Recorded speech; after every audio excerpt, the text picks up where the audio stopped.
Hello friends, welcome to my channel vacancy vibes. तो आज की वीडियो बहुत ही शानदार होने वाली है क्योंकि यहाँ पे बिहार पुलिस में बहुत सारी वैकेंसीज़ आई है। केंद्रीय चयन परिषद सिपाही भर्ती की जो पोस्ट आई है वो लगभग 19,838 के आसपास है। तो आप इसमें देख सकते हैं कि यहाँ पे बहुत ही खुशखबरी है कि यहाँ पे बहुत सारी वैकेंसी आई है सिपाही भर्ती के लिए। तो बिहार सरकार ने एक और तोहफ़ा दिया है बिहार वासियों के लिए कि यहाँ पे वे अप्लाई कर सकते हैं। तो यहाँ पे हम इस वीडियो में आगे चर्चा करेंगे कि किस तरह से अप्लाई करना है, क्या क्वालिफ़िकेशन होनी चाहिए और क्या फ़िज़िकल इसमें एलिजिबिलिटी होनी चाहिए। तो इन सभी चीज़ों के बारे में हम आगे बातें करेंगे। और अगर आप मेरे चैनल पे नए हैं तो बिल्कुल सब्सक्राइब कर लें अभी सब्सक्राइब और बेल बटन आइकन ज़रूर प्रेस करें ताकि आपके पास लेटेस्ट वैकेंसीज़ और रिक्रूटमेंट की जो भी नोटिफिकेशन है आपके पास सबसे पहले पहुँच पाए और अपने दोस्तों के साथ भी शेयर करें। तो बढ़ते हैं वीडियो में आगे। तो यहाँ पे जैसा कि देख पा रहे हैं कि केंद्रीय चयन परिषद सिपाही भर्ती ने यहाँ पे एक वैकेंसी निकाली है जिसमें विज्ञापन संख्या 1/2025 है। बिहार पुलिस एवं विशेष सशस्त्र बल सिपाही के भर्ती पदों पे यहाँ पे वैकेंसीज निकली गई है। और साथ ही साथ यहाँ पे हम देखेंगे कि हम इसकी ऑनलाइन आवेदन की प्रारंभिक तिथि और लास्ट डेट कब है। तो ऑनलाइन एप्लीकेशन स्टार्ट होंगे यहाँ पे 18 मार्च 2025 से शुरू होगी और इसकी जो लास्ट डेट होगी वो 18 अप्रैल 2025 तक होगी। तो आप इसे इन दोनों डेट के अंदर ही आप जल्द से जल्द इसे अप्लाई कर दें क्योंकि वैकेंसी काफ़ी आई है, 19,000 अप्रॉक्स आई है। तो फिर वहाँ पे आपको भर देना बहुत ही ज़रूरी है कि इसे आप जल्दी से जल्दी भर दें। तो आगे हम बातें करेंगे कि इसमें आपको एजुकेशन क्वालिफ़िकेशन क्या होनी चाहिए इसमें। तो इसमें जैसा कि बताया गया है कि यहाँ पे 19,838 पोस्ट है टोटल। तो इसमें जो भी आरक्षण दिए गए हैं वो आरक्षण कोटि के अनुसार यहाँ आरक्षण दिए गए हैं। तो इसमें हम बात करेंगे आरक्षण की। तो यहाँ पे जो अनरिज़र्व कैंडिडेट है उनके लिए पदों की संख्या 7,935 है और महिलाओं के लिए 2,777 है, जिसमें से आर्थिक रूप से कमज़ोर वर्ग है ईडब्ल्यूएस के लिए 1,983 टोटल पोस्ट हैं, जिसमें से महिलाओं के लिए 694 पोस्ट, यानी महिलाओं का भी इसमें खास ध्यान रखा गया है। और एससी एसटी ईबीसी इन सभी कैटेगरी को मिलाकर टोटल को मिलाकर 19,838 पोस्ट है, जिसमें से 6,717 पोस्ट सिर्फ महिलाओं के लिए आरक्षित किए गए हैं। और साथ ही साथ इसमें स्वतंत्रता सेनानी के आश्रित के लिए यहाँ भी 397 पोस्ट यहाँ पे आरक्षित किए गए हैं। तो इसका मतलब यहाँ पे महिलाओं को भी सिपाही भर्ती बिहार सरकार यहाँ पे मौका दे रही है कि वे भी सिपाही बने। और इस तरह से यहाँ पे जो वैकेंसी आई बहुत ही ज़्यादा शानदार वैकेंसी आई है।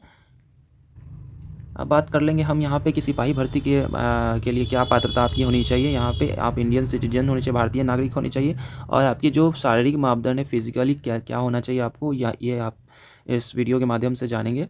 तो यहाँ पे जो फिजिकली होगा वहाँ पे गैर आरक्षित पुरुष पिछड़ा वर्ग के पुरुष अभ्यर्थियों के लिए यहाँ पे मेल कैंडिडेट के लिए हाइट होनी चाहिए 165 सेंटीमीटर न्यूनतम।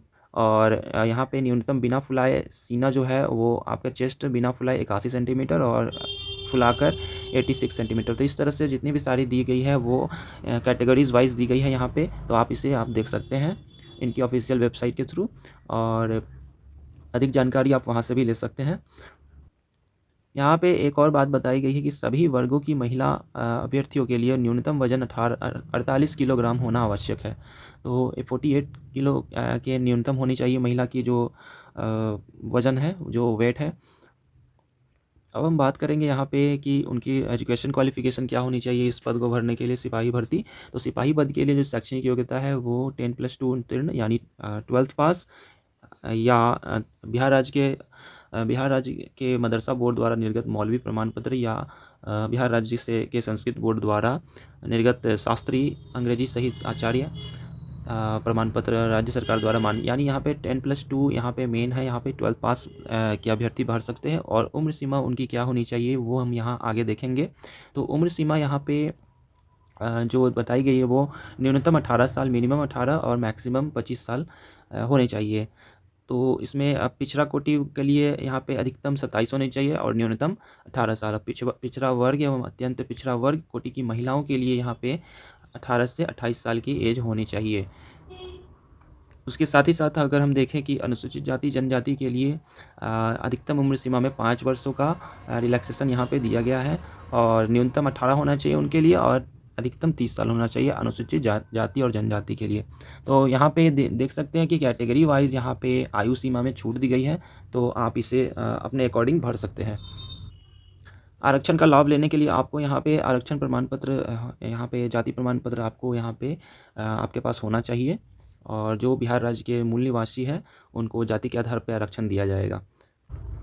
तो अब हम बात कर लेते हैं कि यहाँ पे चयन की प्रक्रिया कैसे होगी। तो यहाँ पे प्रथम चरण में जो होगी वो आपकी लिखित परीक्षा होगी, लिखित परीक्षा होगी, और जो लिखित परीक्षा का स्तर विद्यालय परीक्षा समिति 10वीं अथवा समकक्ष स्तर का होगा, जिसमें हिंदी, अंग्रेजी, गणित, सामाजिक विज्ञान, जिसमें भूगोल, इतिहास, नागरिक शास्त्र, अर्थशास्त्र, और 5वां जो सब्जेक्ट है वो विज्ञान, जिसमें फिजिक्स, केमिस्ट्री, वनस्पति विज्ञान, प्राणी विज्ञान, ये सभी से, और साथ ही साथ छठे में है कि सामान्य ज्ञान और समसामयिक मामले जो होते हैं उनसे संबंधित वस्तुनिष्ठ प्रश्न यानी ऑब्जेक्टिव टाइप क्वेश्चंस होंगे। तो आप इनकी विस्तृत जो जानकारी है पाठ्यक्रम सिलेबस से जुड़ी, तो आप इनकी ऑफिशियल वेबसाइट csbc.bihar.gov.in पर जाकर आप विजिट कर सकते हैं और वहाँ देख सकते हैं। अब हम बात करते हैं कि यहाँ पे कितने प्रश्नों होंगे, कितने नंबर्स के होंगे। तो यहाँ पे जो लिखित परीक्षा होगी वो 100 अंकों की होगी, और इसके लिए 2 घंटा यहाँ पे अनुमानित है कि 2 घंटे के अंदर ही आपको 100 अंकों के एग्ज़ाम्स के लिए 100 प्रश्न होंगे, और प्रत्येक सही उत्तर के लिए 1 अंक दिया जाएगा। और परीक्षा OMR सीट आधारित होगी। OMR सीट उत्तर पुस्तिका 2 प्रतियों में होगी, जिसमें एक प्रति जो होगी वो अदृश्य कार्बन प्रति की होगी, और दूसरा वो होंगे आपके एग्ज़ाम को देने के लिए। तो लिखित परीक्षा में 30% से कम अंक प्राप्त करने वाले को शारीरिक दक्षता से अघोषित किया जाएगा। यानी अगर आप मिनिमम 30% मार्क्स आपको लाने हैं तभी आप फिजिकल शारीरिक दक्षता परीक्षा के लिए आप एलिजिबल होंगे। तो ध्यान रहे आपको 30% से ज़्यादा ही लाना है।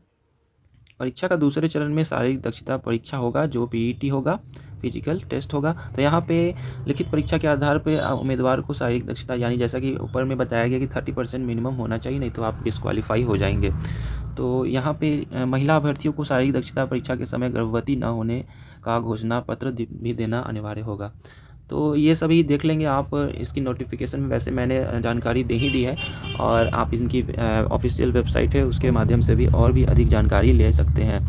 तो आगे हम बढ़ते हैं वीडियो में कि आप लोग ये जानना चाह रहे होंगे कि शारीरिक दक्षता परीक्षा में कौन कौन सी बातों को ध्यान रखा जाता है। तो यहाँ पे शारीरिक दक्षता परीक्षा आपके लिखित परीक्षा के आधार के पे होगी, जब आप उसमें क्वालिफाई हो जाएंगे। तो उसके बाद जब दौड़ होगी तो उसमें दौड़ में अधिकतम मैक्सिमम 50 अंक होंगे।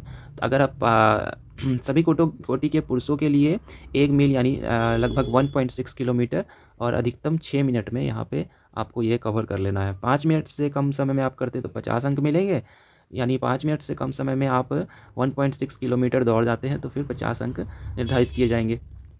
5 मिनट से 5 मिनट 20 सेकंड तक होंगे तो 40 अंक, और 5 मिनट 20 सेकंड से अधिक 5 मिनट 40 सेकंड तक करेंगे तो 30 अंक। तो आप जैसा आप परफॉर्मेंस देंगे शारीरिक दक्षता परीक्षा में, उसी के अकॉर्डिंग आपको नंबर्स भी मिलेंगे। याद रखिए कि यहाँ पे अधिकतम अंक है वो 50 अंक के ही हैं, और सभी कोटि की महिलाओं के लिए 1 किलोमीटर अधिकतम 5 मिनट में यहाँ पे करना। अगर 4 मिनट से कम समय में करते तो आपको 50 अंक मिल जाने हैं। तो इस तरह से महिलाओं के लिए भी यहाँ पे बताए गए हैं। उसके बाद जो दूसरा वो गोला फेंक है, तो गोला फेंक में अधिकतम 25 अंक निर्धारित किए गए यहाँ पे, और यहाँ पे लगभग 16 पाउंड का एक गोला न्यूनतम 16 फीट फेंकना होगा।